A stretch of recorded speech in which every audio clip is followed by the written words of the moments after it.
श्री जगन्नाथ प्रभु के एक परम सखा हुए। सखा क्या कहें, परम भक्त थे, लेकिन ठाकुर जी उनको सखा मानते थे। श्री माधव दास जी नित्य जगन्नाथ जी का दर्शन करते थे, जाकर के अपने कुछ मधुर भाव ठाकुर जी को सुनाया करते थे। जगन्नाथ जी अपने मन की भावना उनसे कहा करते थे। एक दिन श्री जगन्नाथ जी ने अपने मन के भाव कहे। उदास बैठे थे जगन्नाथ जी। माधव दास जी जाकर के बोले, प्यारे लाल जी, आज कैसे उदास बैठे हो आप? ठाकुर जी बोले, अरे नहीं, कुछ नहीं, बस सब ठीक है, आनंद है। बोले, नहीं नहीं प्रभु, बताओ कैसे उदास बैठे हो? बोले, माधव दास सब कछु है, लेकिन ब्रज की बहुत याद आवे, और ब्रज में भी विशेष भाव से ब्रज की जो लीला हमारी है, वहां में भी जो चोरी की लीला है, वहां को बहुत स्मरण हो गए। अब यहाँ जगन्नाथपुरी में इतने सुंदर भव्य मंदिर में विराज रहे हैं, ऐसा सुंदर ये जगन्नाथपुरी धाम है, लेकिन यहाँ चोरी को सुख हमें कैसे मिले? माधवदास जी बोले, अब चोरी करके क्या खाओगे प्रभु? आप जगतनाथ हो, जग के लोग आपके सामने हाथ फैलाते हैं, आप सबकी झोली भरते हो, और आप ही चोरी करने की इच्छा रखोगे तो फिर कैसे काम चलेगा? ठाकुर जी बोले, नहीं, हमको बहुत इच्छा हो रही है चोरी करने की। माधवदास जी बोले, तो फिर क्या चोरी करोगे? तो बोले, हमारा ये सेवक है ना राजा यहाँ का, इस राजा का बहुत बड़ा बगीचा है, उस बगीचे में विविध विविध प्रकार के फल लगे। हमने नेत्र बंद करके देखा कि वहां पे कटहल का भी वृक्ष है, वहां कटहल लगी हुई है, और ये राजा इतना ज्यादा चतुर है, इतना ज्यादा कंजूस है, कटहल नहीं बेचता हमारे लिए।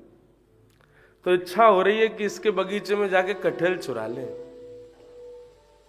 माधवदास जी बोले, तो फिर आपके लिए तो फिर क्या ही असंभव है, कर लो आप। बोले, नहीं नहीं, ऐसे आनंद नहीं आता, ऐसे सुख नहीं, ऐसे चुराना होता तो हम सब कुछ चुरा ले। ब्रज का सा सुख नहीं है। तो माधवदास जी बोले, ब्रज में क्या है ऐसा जो यहां नहीं है? बोले, ब्रज में सखा है, यहां सखा नहीं है। माधवदास जी बोले, अब सखा कहां से लाएं? आपके बगल में बैठे हैं बलभद्र जी, सुभद्रा जी, इनको ले जाओ। बोले, इनको तो पता भी नहीं चलनी चाहिए, बस हम अकेले ही जाएंगे, हम ब्रज में इनके संग नहीं गए, यहां कैसे चले जाएंगे? यहां तो कोई सखा चाहिए साथ में। वो किसी ना किसी रूप में माधवदास जी को संकेत कर रहे, तो बोले, आप चलो मेरे संग में। तो माधवदास जी बोले, तो फिर क्या करें? बोले, आप चलो। माधवदास जी बोले, तो हमको तो चोरी आती नहीं। बोले, वो सब हम सिखा देंगे, आप चलो बस हमारे साथ।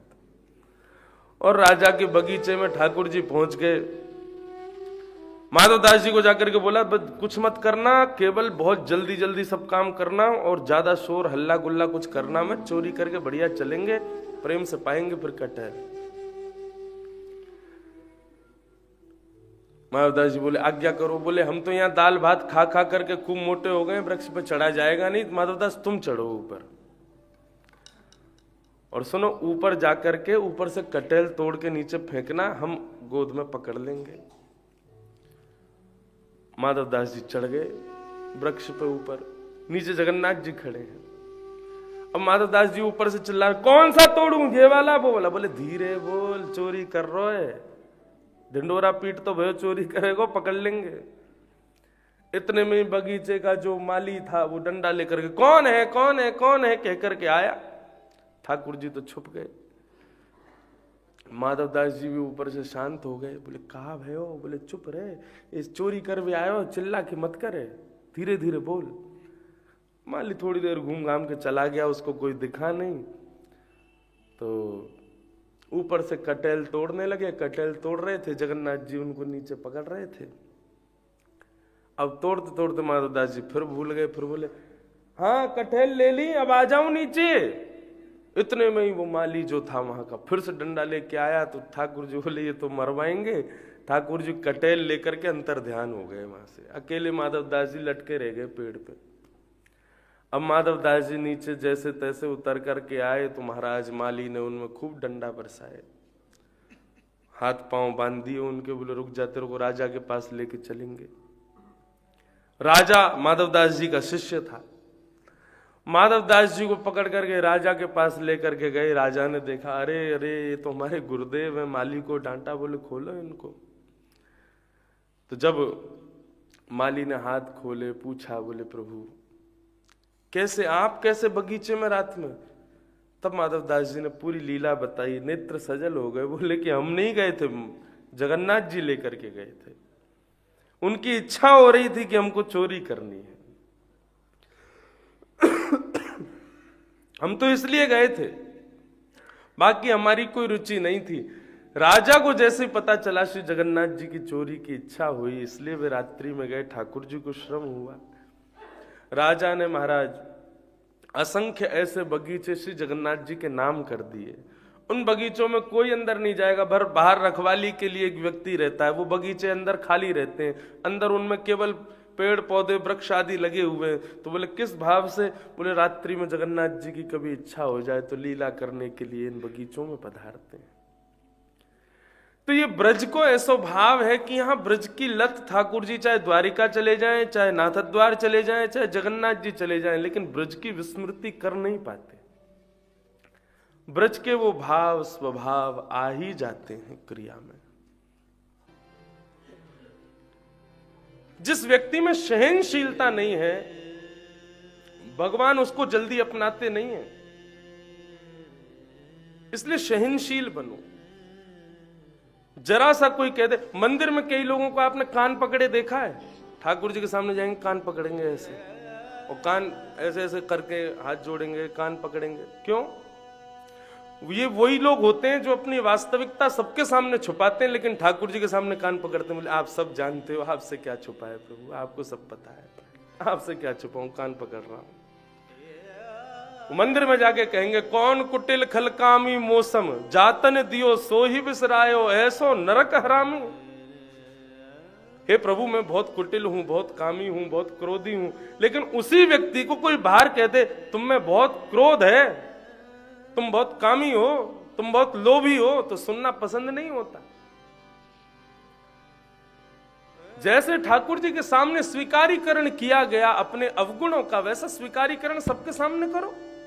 ये तितिक्षु व्यक्ति का लक्षण है, जो अपने अवगुणों को स्वीकार। मानव का सबसे बड़ा सद्गुण यही है कि वो अपने अवगुणों को स्वीकार करे। हाँ, ये कमी मुझ में है, ये मेरी गलती है, ये उसका सबसे बड़ा सद्गुण है कि वो अपने अवगुण को स्वीकार करे।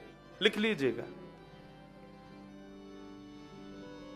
और व्यक्ति का सबसे बड़ा दुर्गुण है कि वो अपने अवगुणों को अस्वीकार करे। ना, मैं तो ऐसा हूं ही नहीं, मेरे अंदर तो ये कमी है ही नहीं, मैं तो बिल्कुल भी नहीं हूं ऐसा। श्री तुलसीदास जी कहते हैं, निंदक नियरे राखिए, पास रखो निंदकों को।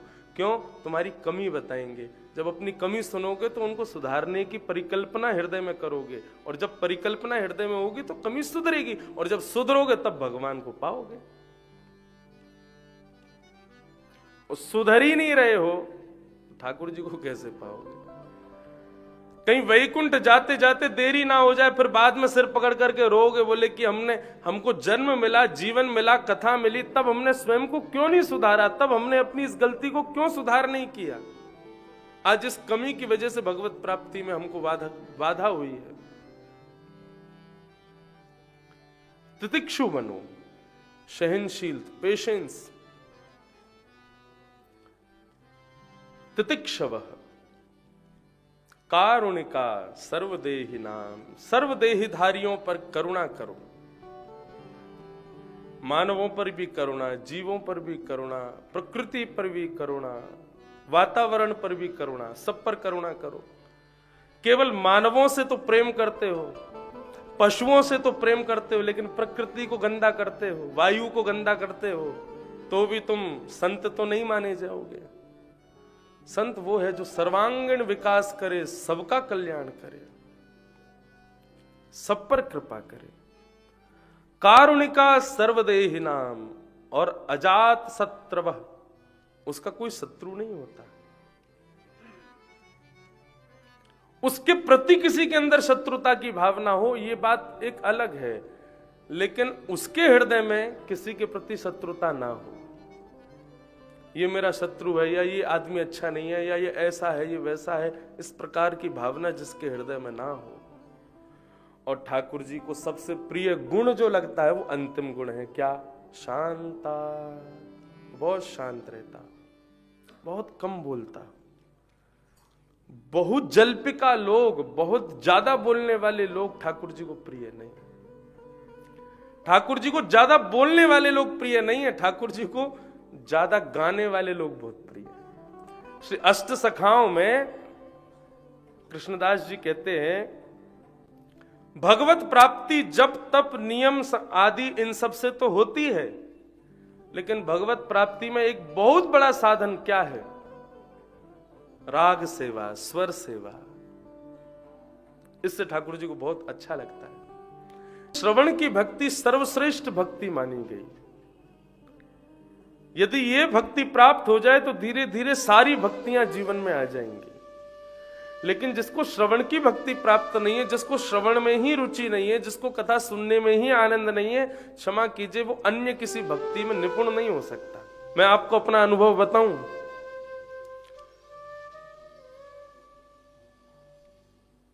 मुझसे जो सर्कल बनाते हैं ना, वो भी बिल्कुल स्पष्ट नहीं बनेगा। सीधा लाइन खिंचवाते हैं कॉपी में, वो भी अच्छी नहीं आएगी। और लिखवाओगे तो इतनी ऐसी राइटिंग है, ऐसा लगेगा कोई डॉक्टर ने लिखा है क्या है? डॉक्टर लोगों की राइटिंग, वैसे बुद्धिमान लोगों की राइटिंग ऐसी होती है, कोई पढ़ ही नहीं सकता। डॉक्टर पैरासीटामोल भी लिखता है तो पढ़ ही नहीं सकते, और मेडिकल का स्टोर वाला कोई हो, उसको किसी को दिखा दो वो समझ जाता कौन सा है, क्या लिखा है। बहुत अच्छा डॉक्टरों की, तो मेरी राइटिंग भी इतनी बढ़िया नहीं है। तो इसका मतलब यह है कि कला से तो मैं दूर दूर तक मेरा कोई संबंध नहीं। लेकिन ये लीला नहीं है ठाकुर जी की, तो नहीं, क्या है बताओ। ऐसे इतने छोटे से लाल जी, बड़े ठाकुर जी का श्रृंगार बहुत सहज होता है, क्योंकि उनके श्रृंगार में हाथों का प्रयोग होता है। लेकिन जब लाल जी इतने से हो, ये तो फिर भी बड़ा है, इतने से है लाल जी, और लाल जी जब इतने से हो तो उंगलियों से श्रृंगार होता है, ये 2 उंगलियों से। इन 2 ये 4, ये अंगूठा, ये उंगली के अलावा दूसरी कोई चीज कभी ठाकुर जी के प्रयोग में आती नहीं मेरी, इसी से श्रृंगार होता है। और फिर भी बिल्कुल आप कभी गौर से देखें ठाकुर जी को तो एक एक चीज बिल्कुल स्पष्ट आ जाएगी। सारी मालाएं, कानों के कुंडल, आंखों के, बिल्कुल वो पूरा। एक भैया है कुंवर भैया, जो ठाकुर जी का मेरी अनुपस्थिति में थोड़ा वो श्रृंगार कर देते हैं। ठाकुर जी का साज क्या बनेगा, ठाकुर जी का ये वो सब उन्हीं की बुद्धि रहती है। लेकिन वो भी सुबह सुबह आएंगे या कभी श्रृंगार होगा, महाराज जी, मैंने हाँ लाल जी को थोड़ा आप सब व्यवस्थित कर दो, क्योंकि मुख्य मुख्य जो चीज है ठाकुर जी की वो किसी के हाथों से आएगी नहीं उनकी। जैसे अब नेत्र धारण, अलंकार धारण करते हैं ठाकुर जी, यदि अलंकार नासिका के बीच से जरा भी इधर उधर हो जाए तो ठाकुर जी का रूप ही बदल जाएगा। आप कभी राधा रमन जी में ये चीज अनुभव कीजिएगा, हर गुसाई की सेवा में ठाकुर जी अलग होते हैं। क्यों? क्योंकि सेवक इतने सारे हैं तो सब नेत्र एक जैसे नहीं धराते। कोई ठाकुर जी के नेत्र को अगर नासिका से जरा सा भी दूर कर दे तो ठाकुर जी का मुखमंडल बड़ा हो जाता है, जरा सा नीचा कर दे तो ठाकुर जी का मुखमंडल थोड़ा गोल हो जाता है, जरा सा ऊपर कर दे तो ऐसा लगता है जैसे जगन्नाथ भगवान आ गए हो, ये बड़े बड़े नेत्र खोल के देख रहे हैं। तो ये सब ठाकुर जी की अपनी सेवा, वो जैसा जिससे करा। मैं एक बार मैं कहीं गया था कथा के लिए, तो हमारे यहाँ एक पंडित जी थे, लाल जी को ले जा नहीं सकता था, नहीं तो उनको बहुत श्रम हो जाता है। एक पंडित जी, उन्होंने कभी सेवा की नहीं, लेकिन फिर भी मैंने उनको हाथ पकड़ के बिठाया। मैंने कि थोड़ी सी बस एक दिन सेवा कर दो आप ठाकुर जी। बोले आप बता जाओ। मैंने उनको सब बताया, मैंने ऐसे करना, ये करना। मैंने ठाकुर जी के अलंकार मत छूना, और ठाकुर जी का माथे का तिलक मत छूना, और ये थोड़ी का हीरा मत छूना, बाकी सब ऐसे करके धरा देना। अब गलती उनसे ये हो गई कि वो थोड़ी सी उंगली लगी तो अलंकार जो ठाकुर जी का निकल गया। अब जब उन्होंने धराया हमारे लाल जी को अलंकार, तो ये वाला अलंकार यहाँ धरा दिया, ये वाला यहाँ धरा दिया। ठाकुर जी ऐसे देखें दोनों तरफ। और जब मैंने आके लाल जी को देखा तो जो कटाक्ष थे ना ठाकुर जी को, कटाक्ष बीच में थे और ठाकुर जी ऐसे बिल्कुल जैसे कोई कोई जोर से घुमा दे, चक्कर आ जाते ना, आंख घूम जाती है, ऐसे लाल जी हो गए। और चंदन लगाने के लिए मैंने तो कहा था कि छोटी छोटी बिंदी धराना, ये पहले की बात है। अब तो मैं भी बहुत कम करता हूँ क्योंकि उससे भी ठाकुर जी को सर्दी तो लगती है। और जब ज्यादा हम लोग